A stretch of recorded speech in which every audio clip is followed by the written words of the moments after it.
Welcome to the UK Travel Planning Podcast. Your host is the founder of the UK Travel Planning website, Tracy Collins. In this podcast, Tracy shares destination guides, travel tips, and itinerary ideas, as well as interviews with a variety of guests who share their knowledge and experience of UK travel to help you plan your perfect UK vacation. Join us as we explore the UK from cosmopolitan cities to quaint villages, from historic castles to beautiful islands, and from the picturesque countryside to seaside towns. So hi everybody, this is episode 127 of the UK Travel Planner Podcast. At the moment I'm actually sitting in St Helier in Jersey. It's the end of October. This episode is going out in December. And I couldn't resist asking Melissa Jones, who I spent some time with in the last few weeks in London, to come on the episode and talk all about her trip report. So I'm not going to spoil it, but I'm just going to say that Melissa and I had some really fun days out in London. So Melissa is here to talk about her trip, share her trip report with you guys, what she did, where she went, her tips for after her stay, and basically, just to give us a overview of everything that she did and she saw during her trip. So Melissa, enough of me gabbling on. Would you like to introduce yourself and just tell us a little bit about where you're from? Sure. My name is Melissa Jones and I am from Pittsburgh, Pennsylvania. And this was your first trip to the UK, wasn't it? First trip to London. So do you want to tell us a little bit about the background of how you ended up on this trip? Sure. So yes, this was my first trip to London. And this was actually my very first time ever traveling internationally. So I went on this trip alone.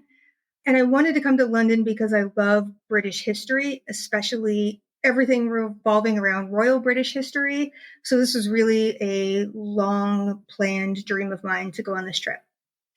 So you were going to London as a solo traveler. You knew I was going to be in London on my own. So you contacted me to see if I'd come along on some of your adventures, didn't you?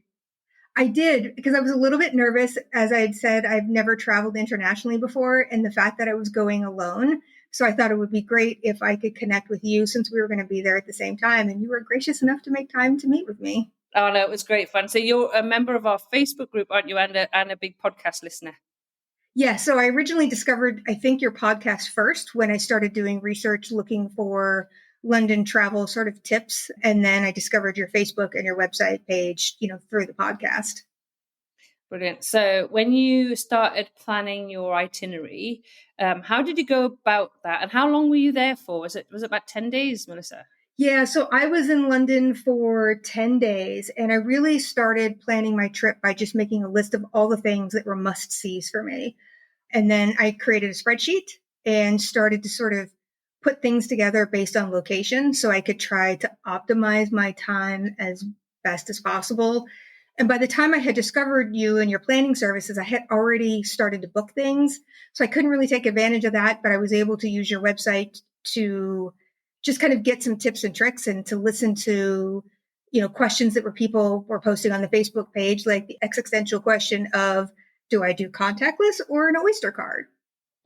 Yes, that question that comes up so often, and which, of course, we know there is no right or wrong answer to. That is true. So you say. Absolutely. So how long were you planning the trip for? I mean, was this like a short, quick kind of like, right, I need to get myself sorted, or was this a kind of long trip in the making?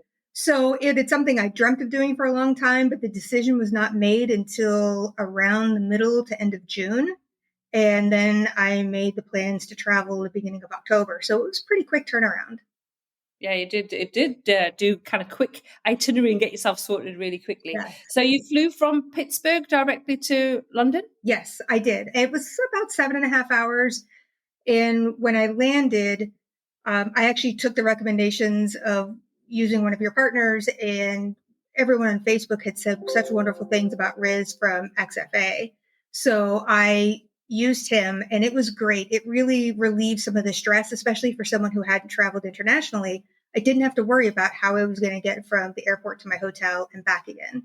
I think that is so important. And that's something that we talk about a lot, whether, especially I think if you're traveling solo or even if you've not been to the UK before and you're arriving after a long flight, I just think that for me, I just think it's a no-brainer. The easiest way to do it is just have somebody meet you there, pick you up, take you to accommodation, and then you start your holiday kind of not stressed out. Anyway, I mean, I'm actually, by the time this will come out, I'll have been in Rome, but I'm busy planning exactly the same thing. I want somebody to meet me in Rome and take me to my accommodation in Rome. I don't want to be faffing on at Rome airport and thinking, right now, where do I go? What do I do? How do I do it? It's just an easier start to the holiday, isn't it? So give us a rough outline of your itinerary. Sure. So one of the first places I wanted to go to when I got on the ground was Trafalgar Square. In my office, I have a sign on my wall that says London and how many miles it is from my house to Trafalgar Square. So that was sort of the first place I wanted to go to. And then I would say, some of the things I did, I went to Notting Hill. I went to Kensington Palace, the National Gallery, the National Portrait Gallery, the Victoria and Albert Museum at your recommendation, Highclere Castle, Westminster Abbey, Tower of London. I saw a show at the theater. I did a lot of shopping. I went to Selfridges and Fortnum and Mason and where else? To Harrods and to Liberty. I did afternoon tea at both my hotel and at Claridge's. And I even scheduled myself to get a little tattoo while I was in London to commemorate my trip. Oh yes, well you're gonna have to take a picture of that so we can see it. We can share that in the show notes. So you planned it also. How did you kind of go around, kind of putting that together into a day by day itinerary once you've decided which places you wanted to go to? So I made sure to pre-book everything. Everything I had heard you talk about on the podcast was to pre-book as much as you can, which I think was a great idea because I almost never had to stand in line anywhere that I went. So that was really nice. And then I just started, for example, I wanted to see Buckingham Palace, but they had shut down tours in the last day of September and they weren't resuming until I think they were doing a short stint in November. So I didn't get to go there, but I did get to go to Kensington Palace, which was absolutely amazing. And I just started to group things together as close as I could to location to try to save myself as much travel time and to be able to get as much in as possible in a day. Oh, that's a good idea. And where did you stay in London, Melissa? So I really debated about this. I originally had considered staying over by Tower of London. I think they also call that like the financial district. Yeah, the city, yeah. Yes, but I really wanted to sort of be in the thick of things. And so after looking at the resources on your website about places to stay and talking to some people I knew, it sounded like Covent Garden would better, at least for a first visit, suit what I needed to do. I wanted to be in the thick of things. I wanted to be close to things. So Covent Garden was like a 3-minute walk from my hotel. And that's perfect because there's such a lot of great places to eat around that particular area as well. And also you're in the theatre district, so you've got all the theatres close by as well. Yes. And also you were very close to a tube, which again is something that I recommend.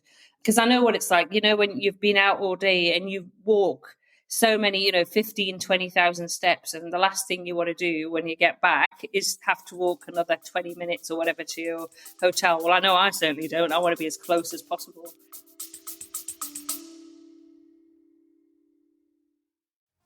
Hi, it's Tracy here. Just popping in to say, if you're enjoying the UK Travel Planning Podcast, I have some exciting news.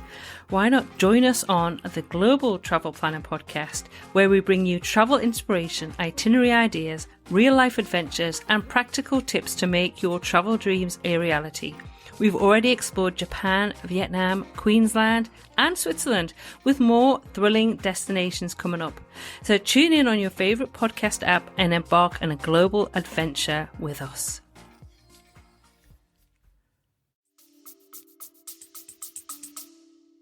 Yeah, I realized after I started looking at my phone a few days in, I was putting in between like 4 and 7 miles of walking a day. I didn't even realize that I was doing that. So that was quite amazing to see. Yeah, it's absolutely incredible. So should we talk about your favorite places that you went to? Oh gosh. That's really, really tough. I'm going to probably have to say, I would say that Highclere Castle was pretty special to me. My mom and my daughter and I all watched the shows together for Downton Abbey. So it was great to be able to share that with you and not have to go on that trip by myself. So that was just kind of cool to see. I would say the Victoria and Albert Museum, I had not had that on my itinerary, but I had a little free time and you suggested I check that out. And it is just so beautiful inside. And I really did pick what I wanted to see. So, because you had recommended you could kind of get lost in there and spend an entire day. So I saw like the clothing, textiles, and the jewelry. I did go over to the cafe at your recommendation as well. And it's absolutely stunning inside. I wish my dining room looked like that. I know, it is beautiful, isn't it? And I really loved Kensington Palace. I just kind of got to roam around by myself on the grounds and inside. And as I was about to leave Kensington Palace, a docent stopped me and started telling me stories about some of the fresco paintings on the walls. So that was really special that I kind of got a little bit of one-on-one time. Oh, that's good. And I'm so glad you say that actually about Kensington Palace, because I don't know, have you noticed in the Facebook group, but it seems to be a real divisive. People really either love Kensington Palace or they just feel it was a waste of time. Personally, I think it's amazing. It's where Queen Victoria was born. You can see where she was born. You can see all the toys that she played with. I just think it's a great place to go and visit. So I'm glad you enjoyed it. I did. I absolutely agree. I mean, I remember standing there thinking, Queen Victoria stood here in this room. You know, these are her toys from when she was a kid. And looking at, you know, like the King's Gallery where all the artwork was just absolutely beautiful. I was not disappointed in the slightest. I felt it was absolutely worth the trip. Oh, that's good. That's good to hear, because I totally 100% agree with you on that. So we went out to Highclere together, and that was really easy, wasn't it? It's actually a very easy day trip to take from London, and we met at the tube station, then went to Paddington Station, and then caught a train, which didn't take. I think it took us about an hour. Was it about an hour to get out there? It was, and it was a beautiful trip. You got a chance to see kind of the English countryside, and then when we got on the ground, we were able to connect with a cab service to take us out to Highclere, and he was a joy to talk to. He was a lot of fun, kind of salt of the earth guy. He was, and then we arranged for him to pick us up. We should have probably arranged a bit earlier than he did come, but we thought, 4:30 sounded good. But because I think the train was about 5:25, I think, if I remember rightly, from Newbury. But yeah, I mean, it was really good. I thoroughly enjoyed that day as well, because I've been out there before. But it was a lovely day out to go with you. And another thing that we did together is we did have a Sunday roast, but we also did a day tour of London with walks as well, which was really good. I thoroughly enjoyed that because, you know, I've been to the Tower of London and Westminster Abbey probably quite a number of times, but I think the advantage of going with a guide is that I always learn something new. Yeah, he was great. His name was Kim, and he was super friendly and just kind of easy to talk to. And I felt like he helped to engage people in conversation. And so we were able to kind of talk amongst ourselves. And I thought it was a really full day, but he made it fun because we had some little stops here and there. You know, Westminster Abbey was just architecturally just a stunning place to be in. And my daughter and I were very big fans of a TV show called Reign, and it was all about Mary Queen of Scots. And so I got to stand there next to Mary Queen of Scots' tomb. So that was really amazing. And then we walked by Buckingham Palace. We got to see the changing of the guard and the Gershkas, which was a pleasant surprise. That was amazing. I've never seen the Gershkas before either, so that was fantastic to see that. And then, of course, they were also over the Tower of London as well. So we saw them over there, didn't we? We had a really nice. I always recommend that people do a boat ride along the Thames, and that ride from Westminster to Tower Hill was great. I mean, that was a really, really good. You get to see London from the Thames from a different angle, and that was also a really good chance to sit down and relax as well, wasn't it? Yes, and you know the weather was beautiful. We couldn't have had a more beautiful day, and being able to take those photos as you're approaching Tower Bridge, just absolutely amazing, like iconic visual there. Yeah, so I really appreciated that boat tour because you're right. It gave us a chance to sit down because we had been on our feet a good portion of the day. Yeah, absolutely. And then, of course, we went for lunch in my favourite as well, Trafalgar Square Cafe in the Crypt. Yes. Oh my gosh. So I had been wanting to have fish and chips while I was there, but hadn't had the opportunity yet. And so I had that when we went, and it was amazing. And you introduced me to Victoria Sponge, which I think you said is Doug's favorite.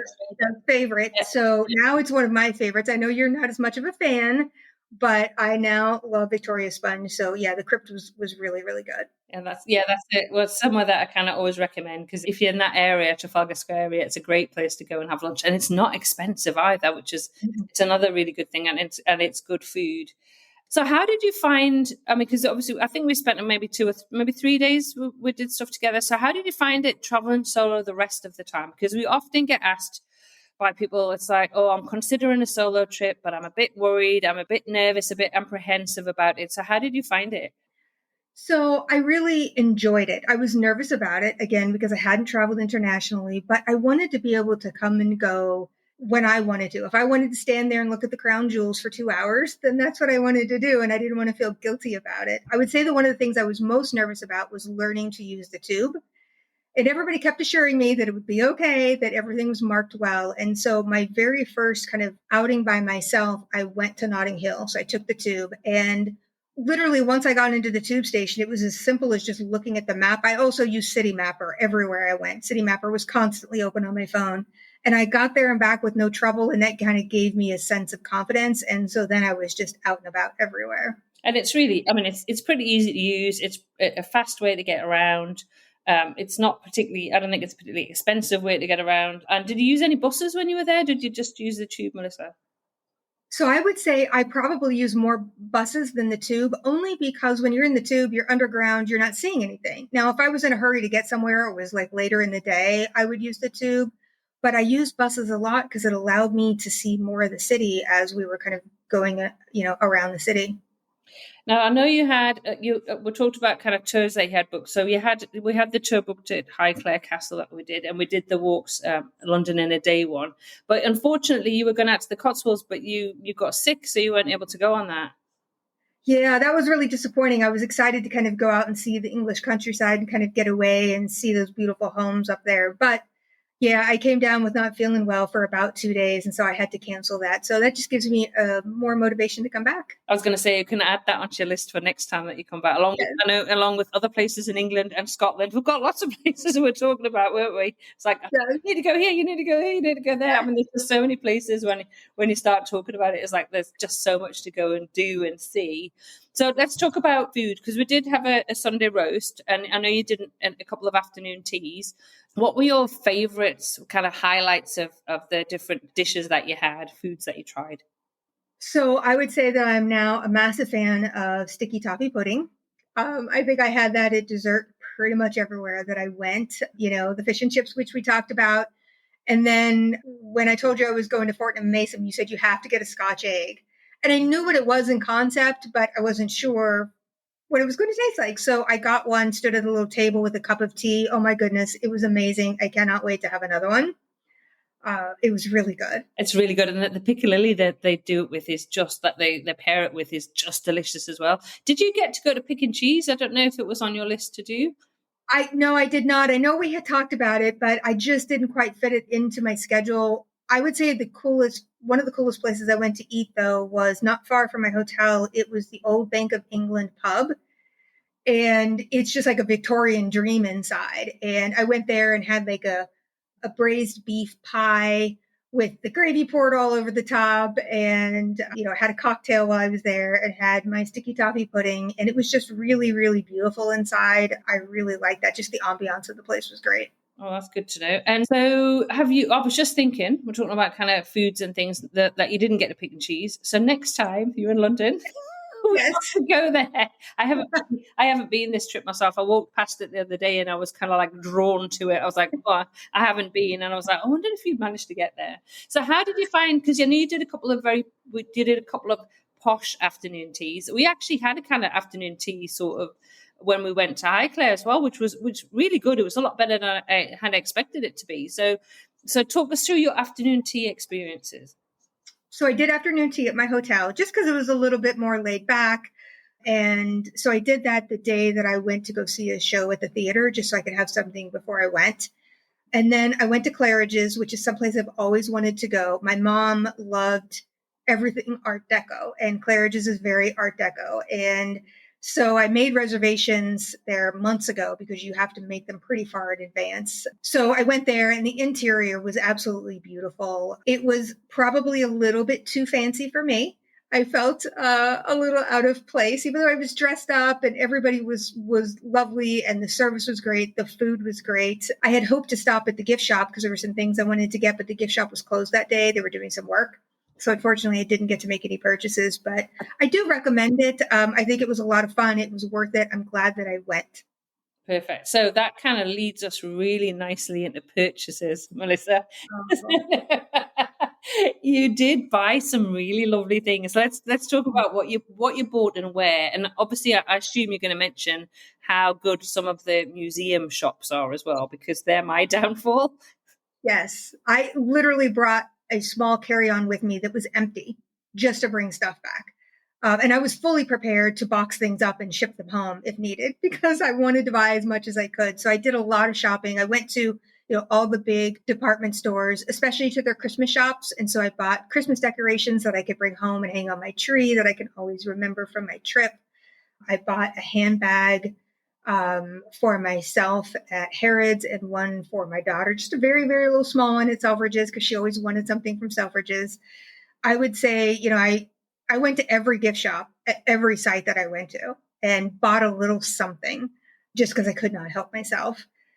And I would say, on Mondays in Covent Garden, they have an antique market. And I went early because it starts at like 5 a.m. I was there at like 7 a.m. And there were things in there that were reasonably priced. There were things that were very expensive, but lots and lots of different vendors.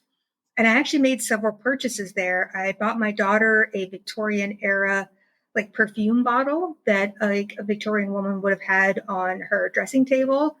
I got my son a pair of binoculars and a leather case from World War I. And I bought myself a little framed painting and a piece of jewelry while I was there. So I made some purchases for sure, but it was just, those are things you're not going to see in the US. We're just such a young country in comparison that I just couldn't pass up the opportunity to get these historical pieces. Oh no, you bought some beautiful things. I have to say that little crystal perfume bottle is so pretty. Has your daughter seen it yet?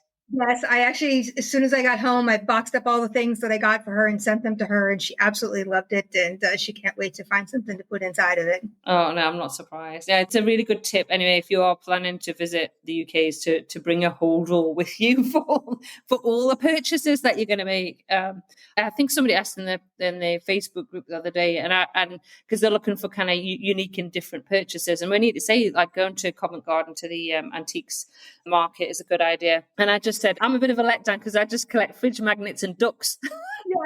Yes, you and your duck. I've got about 6 more since I saw you last, Melissa. Oh Honestly, my goodness. I've got to. How many do you think you have in total? I've probably got about 12, I think. Okay. But I'm really strict. I'll only buy the historic duck or whatever the duck that goes with the place that I'm at. So okay. I'm really strict about that. So, because I did go somewhere, I can't think where I was probably in Bath actually. And there's a shop in Bath that's got all of the ducks. And I was like, no, I'm not going to buy a London bus duck when I'm in Bath. So I'm kind of a bit strict with it. But anyway, that's kind of my little kind of joke to myself. My downfall is the V&A shop because I just love all the patterns, all the scarves, and it's just so pretty. So yeah, but I definitely bringing something, a whole doll to take it all back is a good idea as well. So I guess that kind of leads us on to the last question that I always ask at the end of every episode, Melissa. And I know that you're going to be back in the UK because obviously we've got to go to Pick and Cheese. We've got a few other things that we need to go and do and see that we didn't manage to pack in when you were over. But what would be the one tip that you would share with anybody planning to visit London for the first time? Yeah, I would say 2 things. First is don't be as intimidated by the tube as I was. I made it out to be this big scary monster before I even got there. But once I tried it, I was perfectly fine. So trust in yourself that it'll be okay. And I would say the second thing is, and I actually talked to you about this when I was there were multiple times when I'd be gone away from my hotel for 4, 5, 6 hours at a time. And I was taking so many videos and so many pictures that my battery started to die on my phone. And there were a few times where it was late in the day. My, battery was almost dead. And I was worried, like, what if I don't get back to my hotel in time and I can't follow my map? And it just caused me a great amount of anxiety. So I would recommend always keep a spare battery with you. I actually brought one with me on my trip, but I just always forgot to put it in my bag. And so I would just say, make sure you have a backup battery with you because you don't realize how much battery you're using with following City Mapper with taking videos and taking pictures. Oh, absolutely, 100%. I always charge my battery overnight. That's the thing that I make sure that I do, and then pick it up in the morning, because I don't carry any cash or cards with me either. I have everything on Apple Pay on my phone, and I have a bit of a dread that if it conks out, not only will I not know where I'm going, I won't be able to pay for anything either. So no, that's a really good piece of advice, to take a battery with you, but make sure that you charge it, make sure that you take it out with you. Because I know I was going to let you use mine, but the battery lead was a different one for your phone from mine, so I couldn't help you out. But yeah, no, that's a really good tip. And also, I think you're absolutely right, not to be too intimidated about the transport in London, because it's really easy, and there's lots of people there that will help you out if you're stuck. And I just recorded a video, actually, I must put it together, of just showing how you tap in, because somebody in the group asked me to just do a little video, how you tap in and how you tap out, just to show how easy it is and not intimidating. The main thing is to kind of plan your route. I always say that, plan the route out so that you've got an idea where you're going, because you don't want to be kind of standing as you're going through the gates or at the other end of it, kind of planning where you're going to be. So it's just having an idea of which tube lines you're going to be on and what you're going to change to, I think is useful. And one of the things I did is, when you get underneath the tube, sometimes you just don't have cell signal. And so I would take a screenshot of which stop I needed to get off at. So that way, at least once I got on there, I could remember for sure what I needed to do and when to get off, so I didn't get confused. Yeah, that's true. Because there's a lot of times you don't have any signal when you get down there, because some of those tube train lines are really deep. Like built in the Victorian era, so they're not going to be thinking about Wi-Fi in those days. So yeah, they're pretty deep down. And I think they're trying to get Wi-Fi on the tube in the future, but at the moment, you sit on there and you lose your signal, and that's it. So very helpful thing to do, to take a screenshot. But it's been so good to catch up with you. Yeah, absolutely. I'm glad. And thank you so much again for your hospitality and all the advice and spending time with me. It really helped brighten up my trip, that I didn't spend the entire time by myself, that I got to engage and hang out a bit. So thank you again. Oh, no, it's fine. And we've got plenty of photos. So that's another thing when you travel on your own, trying to take photos is really difficult, isn't it? You have to stop people, so we managed to get lots of photos. So I'll share some of those in the show notes as well. And we'll ask Melissa to take a picture of her tattoo, which was a London phone box? Yeah, I got I ended up switching and getting the London double-decker bus. Oh, cool. All right. Well, we'll have to have a shot of that. But thanks so much, Melissa. So this episode is 127. So the show notes will be at uktravelplanning.com/episode 127. But thanks again, Melissa. So good to talk to you. Thank you. Bye-bye. Thank you for tuning in to this week's episode of the UK Travel Planning Podcast. As always, show notes can be found at uktravelplanning.com. If you've enjoyed the show, why not leave us feedback via text or a review on your favourite podcast app? We love to hear from you, and you never know, you may receive a shout out in a future episode. But as always, that just leaves me to say, until next week, happy UK travel planning.